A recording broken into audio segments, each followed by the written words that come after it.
Usisahau kusubscribe, kulike na kucomment. Does China owe Britain billions of pounds from its botched reaction to the coronavirus pandemic? How should Britain respond to China in a post-coronavirus world? These are important questions for the West to answer moving forward, with debate already underway as to what the response should be to Beijing.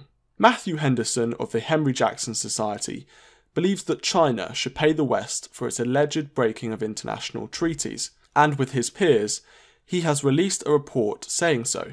I start off by asking him how much he believes China owes the West. Our report recognises that the damage already caused is just the start, but you have to start somewhere.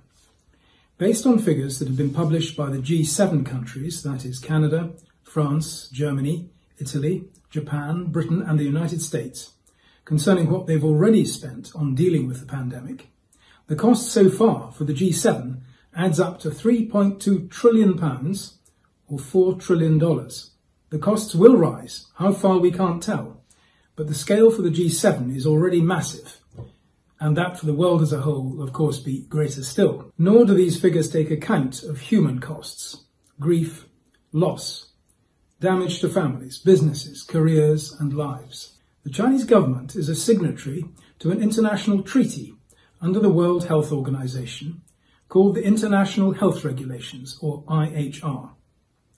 These were strengthened and rewritten in 2005 after the SARS epidemic, which broke out in China and which the Chinese Communist Party tried to hush up. It rather appears as if no lessons have been learnt and that they have done the same again. They failed to report details of the outbreak on time, accurately and fully. They destroyed samples and evidence. They silenced local experts and closed down research facilities where vital work was being done. They denied the World Health Organization early access to sites, and they peddled lies instead. And even worse, they continue to conceal vital information on the nature of the outbreak, which the rest of the world needs to understand what we are facing and to plan our own responses. In this way, the Chinese Communist Party has destroyed the world's trust in their commitment to the IHR. It is quite clear from policy documents that have emerged from within the Communist Party itself that their objective is to overtake the rules-based international order and combat democracy, eventually in order to overcome it, because they see democracy and the liberal rules-based system as a threat to the existence of their party.